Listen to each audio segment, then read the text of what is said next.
Hello and welcome to another TLDR Global video, which is guaranteed to get demonetized because it talks about death. However, it was chosen by our backers on Patreon, so let's get going with their support. This map shows all of the countries in the world where there's an ongoing conflict. The colours dictate how severe the conflict is by death count, but it's probably pretty shocking to see how much of the world is embroiled in conflicts. So in this video, we're going to walk you through some of the biggest conflicts and discuss these massively underreported stories from around the world, unpacking why so much of the world is dealing with significant conflict today. If you're interested in international news like this, as well as big stories like why Israel has had 4 elections in 2 years, China's attempt to kill Hong Kong's democracy, or the return of Ebola, then be sure to subscribe to the channel. Currently, the vast majority of you haven't subscribed yet, and we'd love your support going forward. Thank you so much. So let's discuss how this map was created. Firstly, to qualify, a conflict must fulfill the following conditions. 1. There must be armed conflict between at least 2 organised groups. 2. Gang violence isn't typically included, unless there's a significant military involvement. 3. Territorial disputes or protest movements also aren't generally included, unless there's evidence of sustained state or paramilitary violence. And 4. All of the conflicts have at least 100 deaths total, are ongoing, and have at least 1 death in the last year.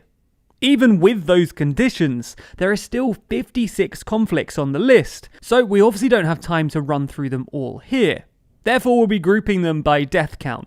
There were 3 major wars, all of which have seen in excess of 10,000 deaths in the last year. Add to that the 13 wars, that's 1,000 to 999,000 deaths, 26 conflicts, 100 to 999 deaths, and 14 skirmishes, less than 100 deaths.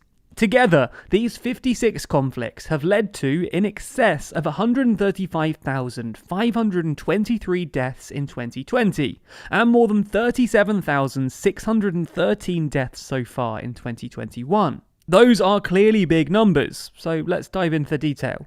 Let's start with the deadliest, those categorized as major wars, starting with the Tigray War, a conflict involving Ethiopia, Sudan, and Eritrea. Despite the war only beginning in 2020, one of the newest on the list, over 17,000 people have already died, with the vast majority dying in 2021. The conflict in Ethiopia is between the central government, run by the Ethiopian Prime Minister Abiy Ahmed, and the Tigrayan People's Liberation Front, or the TPLF. The TPLF ran Ethiopia from 1987 until Abiy took over in 2018, and the conflict started partly because the TPLF simply weren't happy about being ousted, and partly because Abiy wasn't particularly sympathetic to Tigrayan concerns. The conflict has mainly taken place in the northern region of Tigray, which is where the TPLF held regional government, but it's now an international affair. There are well-verified reports that the Eritrean army is also fighting the TPLF, and the conflict has displaced more than 50,000 Ethiopians to Sudan. We have a full video outlining this situation, so if you want to know more about this conflict, then there's a link to that video in the description. More deadly, though, is the Yemeni crisis, a conflict which has evolved in the years since it started in 2011, and while estimates vary wildly, has killed tens, if not hundreds of thousands of people. The Yemeni crisis, like so many of these, is complicated, but at the heart of it, it's a civil war. Following the reunification of North and South Yemen in 1990, Saleh, North Yemen's former leader, took over control of the newly unified country. In 2011, he was toppled by his vice president Hadi, and this is where the situation escalated seriously. Iran backed Saleh and the Houthis who supported him, while the US, Saudi Arabia, and a number of other countries backed the new president. As with many conflicts in this region, religion plays a major factor, with one side being Shia Muslims and the other side Sunni. Anyway, with foreign involvement helping to escalate the crisis, the death count grew, with many believing the whole situation was being used as a proxy war between Iran and Saudi Arabia. Things aren't getting better here either, with the US describing the humanitarian crisis as the worst in the world in 2019, and others more recently saying that there's no clear way out of the crisis, with factions fighting for control on both sides, and the major powers backing opposing forces. Longer running and deadlier still is the Afghan conflict, starting as the Soviet-Afghan War and then evolving as terrorist groups gained a foothold in the region. A lot of the world started paying attention to this conflict in 2001 though, following the attacks of September 11th and the US's invasion of Afghanistan. In the subsequent years, the US and their allies ramped up their presence in the region, with troop numbers beginning to decline in 2012. However, it's hoped that progress is being made to end the conflict, with the US and the Taliban signing an agreement in February 2020, setting out a timeline for the US to withdraw from the country within 14 months. As part of this agreement, the Taliban pledged to ensure that their territory isn't used by terrorist groups, as well as committing to enter into talks with the Afghan government. However, a year on and things don't look quite as rosy. Despite the deal, a ceasefire still hasn't come into place, with over 20,000 people dying in 2020 alone. A recent report to the US Congress found that the Taliban were becoming increasingly bold, had maintained relationships with Al-Qaeda, and were unlikely to compromise in negotiations with the Afghan government. As such, the Biden administration is reviewing the deal that their predecessors signed with the Taliban, with talks of them renegotiating the agreement ahead of the May 1st deadline for removing troops from the area.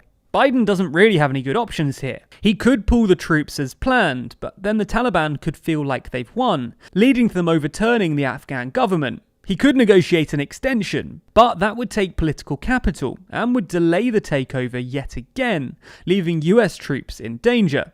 Or he could just ignore the deal and keep going indefinitely, which would almost invariably lead to US deaths as the Taliban retaliate. It looks like there's no good options for Biden, and ultimately we'll have to wait and see what he ends up doing next. So those were the major wars, but what about the other wars? One which might have caught your eye, and the biggest one in 2020, was the Mexican drug war, seeing 8,404 deaths in 2020 and nearly 2,000 this year so far. This number might actually be conservative though, as it's often hard to tell the difference between deaths associated with the drug war and more general organised crime related homicides. Speaking about the latter, the situation is getting increasingly bad in Mexico, with marked year-on-year increases as the state tries to take on hundreds of thousands of cartel members. The situation really kicked off in the 1980s when gangs began organising, creating regional areas of control. These regional divisions didn't hold for long though, with cartels fighting for increased control and access. In 2006, the president declared war on the cartels, allowing the state to use military force against them. This approach was controversial though, with allegations that this military force only increased crime levels. Before getting elected in 2018, Mexico's current president promised a new approach to tackle the issue, pledging a new National Guard. 2 years later though, and his promises still haven't been delivered, and as The Economist bluntly stated, his signature policies for combating crime have not so far worked. This isn't the only drug war on the list though, with drug-related conflicts going on in the Philippines and Bangladesh too.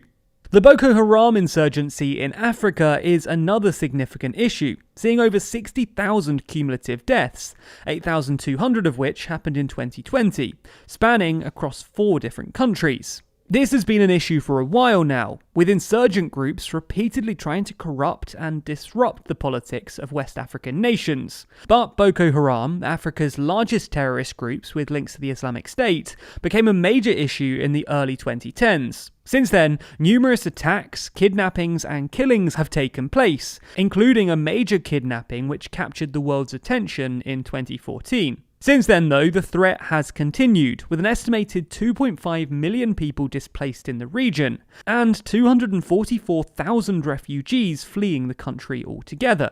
In recent years, things have calmed slightly and international assistance increased, but many are still deeply concerned about their presence in the region, especially in the light of many recent kidnappings. The Syrian civil war, despite seeing hundreds of thousands of cumulative deaths, was slightly less damaging in 2020, resulting in it falling down the rankings. This conflict might have started as only protests against Assad's regime in 2011, but it quickly escalated into a full civil war, In fact, even civil war underplays it, as the Syrian government is getting support from Russia and Iran, while the rebels have backing from the US, Saudi Arabia, Turkey, and others. Things got yet worse in 2013 when the Islamic State began claiming territory in Syria, further promoting international intervention. The conflict still rumbles on to this day, with attempts at diplomatic resolutions proving unsuccessful, and half of the country's population displaced. So, those 6 conflicts barely scratch the surface of this issue, but hopefully you found it interesting to see how many conflicts there are around the world right now, as well as how many deaths it's caused. The vast majority of these are insurgencies and uprisings within countries, rather than big international wars. But with death tolls this high, it's important that we recognise what's happening and their importance. If you want us to do a full video explaining any of these topics, then like this video and comment below the war or conflict you'd like to hear us talk about. Also, let us know if you want this to become a regular series, where every 6 months or so, we update you on the status of global conflicts and what's changed. Be sure to subscribe to the channel and hit the bell icon if you want to be updated when we release future videos like this one. Special thanks to our Patreon backers who make videos like this one possible. And if you want to see your name at the end of videos, then be sure to back us on Patreon.